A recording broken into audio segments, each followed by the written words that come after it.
Hey guys, I'm Clint Flairwoo. Welcome back to another Division video, and today this is going to be my take on what I would love to see happen in the Division 2. It's my very own personal wish list. Okay, there's no rumours, there's no leaks, there's no concrete info that I'm going to give you. It's as simple as these are just what I want, my little bits of treats that I would love to see happen in the Division 2 to again maximise my experience when this game comes out in March. So just to clarify, I'm not under NDA and I did not take part in the technical alpha, so my knowledge of that playable content is zero. I'm not speculating on any rumours or conversations on social media or internet forums such as Reddit. This is all about what I would like to see in the game moving forward. Okay, it's all about my wish list for the Division 2. Okay, formalities out of the way. Let's talk about, again, there's a few things I want to get off my chest. The first thing is Rogue 2.0. Now, for a lot of folk, this was our very own personal nightmare. For me, it was a frustrating change to the current Rogue system. I understand completely from a PvE point of view, going into the Dark Zone, there's that risk of trying to take down a rogue. They will chicken dance around other players to make sure that it's not just you that's rogue, it's them as well, and it becomes just an absolute storm of crap. It's not fun, it's not enjoyable, it's very intelligent from the PvPers, and I get why they do it, again, just to create carnage, and to make sure they can scupper free and take down both players with ease. I get it, I understand why it works. However, it needed to change, it needed to be tweaked where that is possible, of course, but what I would like to see at the time, and again, same for the Division 2 in Washington, what we're going to look at is a bar that's going to grow. So, you know when you were going rogue, you know that friendly fire needs to be on, in my opinion, but again, it's all about knowing how many bullets that you can hit an enemy with, and then it's going to proc that rogue status. So, think very much like Predator's Mark. That's the kind of thing I want to see, that you know how many hits. Again, you've got 10 bullets, I'm not talking 10 bullets, I think it should be less than that. Again, you know how many bullets you're going to pop into an enemy, that bar's going to grow, and you are going to go rogue. That's what should happen, simple as that.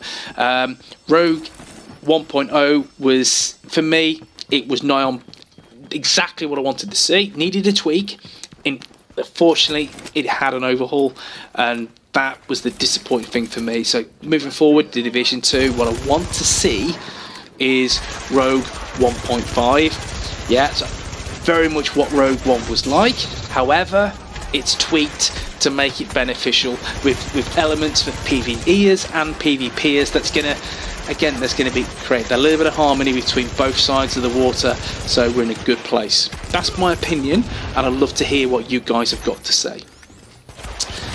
Moving on to the next point. Next point is we're talking about checkpoint turrets. Now, something that's been called for a long time. Should it happen? Should it not happen? You know, and I think it should, in all fairness. I mean, when you go into the DZ now, for me, 99% of the time when I go to the Dark Zone, there is a checkpoint that is camped. And that, I can understand why.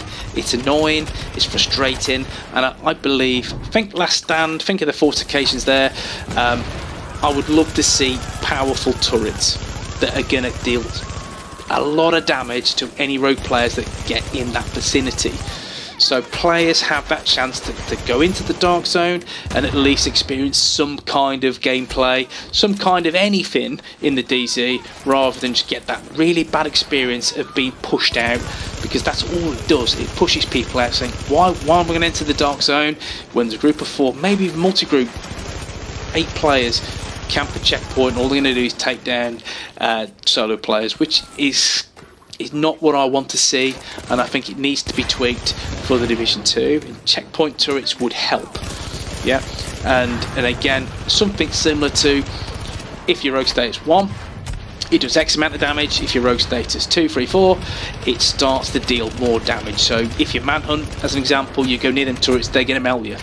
So the fact is, you stay away from these turrets, you stay away from the checkpoints, and you hover around the middle of the DZ, you know, and that's what I'd like to see, is action in different places rather than just checkpoints. You know, 1v1s and checkpoints. You know, I want to see a little bit of diversity in the Dark Zone, and that would help the solo players, or the duos that go in that are not just shredded straight away.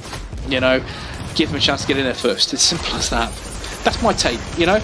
Obviously that's not going to appease to everybody. I don't know what the plan is for Division 2, but that's something I'd like to see introduced. What do you guys think? Am I thinking, you know, is it, I'm catering solo for PvEs, or am I right? What do you guys think? The next thing I want to talk about is loadouts. Now loadouts, we're looking 6 loadouts. Okay, this came a year after the game came out. A year, you know. Several patches, a year later, we get loadouts. And for me, that was a time that I was rejoicing. I thought, Jesus, me, I'm a content creator, I create builds. I have done for a long, long time now. And I was sick to the back teeth of chopping and changing. I have one character, only one. And I don't intend to make a second, third or fourth. Some people do and they enjoy that, however, it's not my bag. And the reason why it's not my bag is I only want to play through the PvE story mode content once. That's all I want to do, is just play through it once, finish a story, and then grind for gear. That's it. Grind to become better gear, raids, etc. So when it comes to story modes, I'm not that bothered. In all fairness, I want to play it through, enjoy the experience, then I want to play end game content. So I don't see any need or necessity to have 2, 3, 4 characters. I just don't see the point. So I've always had the one. So to have 6 loadouts, when we'll go through some facts. The Division has 14 gear sets, 6 loadouts. That's not to mention the crazy amount of builds you can do with the Ninja Byte messenger bag. So we're looking dozens and dozens of builds that we can put out and be completely different. PvE, PvP, skirmish, last stand, you know, resistance builds. There's loads and loads of different options and varieties. So 6 loads is not enough. I'm doing a little bit of a comparison now. Let's talk about a game called Monster Hunter World. You might have heard about that, you may have played it, so you will know there are 14 weapons in Monster Hunter World. Same amount of gear sets, and the way that the builds work on Monster Hunter World is based around the weapons. So you'd have a hammer build, you know, you'd have a longbow build, you'd have a great sword build, etc, etc, bow and arrow and all this kind of thing. You know, you'd have plenty of builds based around the weapons, i.e.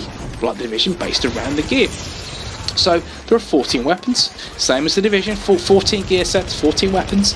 So loadouts in Monster Hunter World, there are 116 loadouts to choose from. So you can have a build for anything you want, whatever you want, on the fly. There you go. Get back into your base, and you have the options to unlock any build you wanted to. If you have that build, set it up. 116. For me, that's heaven. Absolute heaven. And I don't want to have 6 loadouts in the Division 2. Massive, please fix this. You know, I'm not asking for 116, by all means. You know, I'll be happy with 20, 30, 40. I'll be happy. But then again, just look at what other guys are doing.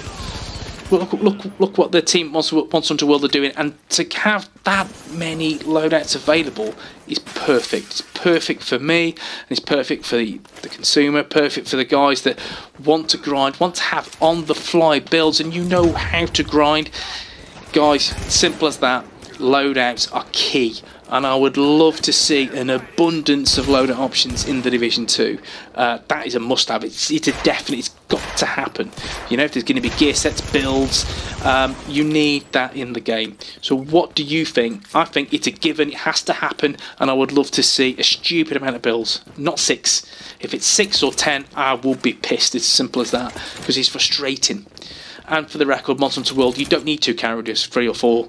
You know, you can survive on 1, and you can thrive on 1, and have all your builds on 1 player. 116, in fact. So why create multiple characters? I just don't see the point. You know, and that should be the same for the Division 2. You know, you create your specialisation, and you go through each class, and once you've maxed it, and you should be on the fly change of what you want to play. Simple as that, and that's how the game needs to be. That's just my opinion. What do you guys think? The next thing I want to talk about is the light zone. Now, obviously we've all played a lot of the Division. We've put some time and effort and work into the game. We've grinded a lot. We've grinded incursions and resistance and dark zones, skirmish, etc., etc. We go on and on about what we've farmed. Like as an example, Lexington Barrett's chess piece, farmed that to hell, you know. So you look at the current state of the light zone. Now, for me, the light zone has always been from day one very drab, very boring, very lifeless. You get the odd bosses, but again, they're surrounded by a couple of NPCs. You just walk through and melt them. It's easy and it's quite boring, you know. But the city is beautiful. It really is. They've put some time and effort and hundreds, thousands of man hours to make sure the map is perfect. And to be fair, it looks immense. So why are we on our own? You know, why is it an open world? And this is my point going into the Division 2. There's going to be a light zone, of course there is. So why can't we see other players? I mean, don't get me wrong, I don't know if you can or you can't, I don't know. But what I would love to see is events, like public events, timed events in the Division for PvE, and you can meet new players. So for example, we're going to talk about Destiny. So your Destiny, wherever planet you go to, drops that planet, and you can look at the map and you'll see there's an event in 5 minutes. You go to that event and you will see several other players farming that particular boss to get the drops of resources, materials, or loot. It's as simple as that. Players working together who don't know each other. So why can't that happen in the Division 2? Why didn't it happen in the Division 1? You know, and I think that's something they've missed a trick, massively missed a huge trick for me, because that would make me want to play PvE a lot more. And that's one thing I love about Destiny, is the way you can go to any planet, you can see the events, timed events, public events. A huge boss comes down, again, you could be well underpowered for that, and you can be carried through to get some extra special loot. So that would work perfectly for the Division 2. Imagine going to a landmark and there's an extra 8, 9, 10 players there trying to take down a huge horde of NPCs and a boss at the end of it, and that boss is going to drop loot, good loot, you know. So that would be fun. That'd be an immense amount of fun. And again, obviously there's talk of clans. Imagine your clan going there as a group and seeing team, you know, part of your clan, and then getting clan rewards from killing these timed event bosses. And I just think it would work perfectly to enhance or further bolster the life scale of the Division 2, because the Division 1, when it comes to PvE, people, they don't go around the light zone. Not many people farm bosses around the light zone anymore. It's all about farming the incursions, for exotic caches, legendary missions, global events. That's it. And there is a huge mammoth map that's not explored, and it should be, because it's beautiful. So massive, please look at Washington, look at Division 2. If there's any way, if it's not something ready for launch, make it happen in the future. Public events, time events, open world with players in your server that can drop and play and help you out. Look at Monster Hunter World again. If I go back to that, if you're playing solo and you're struggling against a monster, again, all you can do is pop a flare that sends a signal out, is Clint Flare where we need help. There's a massive monster I need to take out. I can't do it on my own, so I need help. I've already fainted once, I can't faint again. What can I do? You know, and you see 2 or 3 players come in and they will help you. Imagine that. Imagine that for the Division 2. You know, if you're taking on a huge ruck of NPCs or a horde against a boss, and you know there's immense loot at the end of it, you can't do it on your own. You pop a flare. Imagine that. Out comes a team. Happy days. That's what I'd love to see in the Division 2.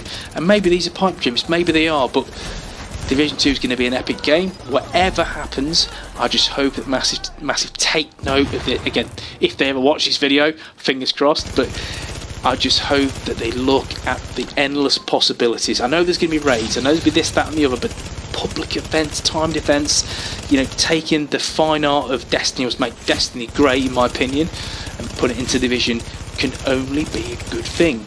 So can we please make it happen? Okay guys, I'm Clint Flowoo. I'd love to hear your opinions, and if you have opinions then drop a comment in the comments box. If you want to hear more thoughts on the Division 2, then subscribe for more Division content. Okay guys, take it easy and I'll see you soon in the DZ. Take it easy folks.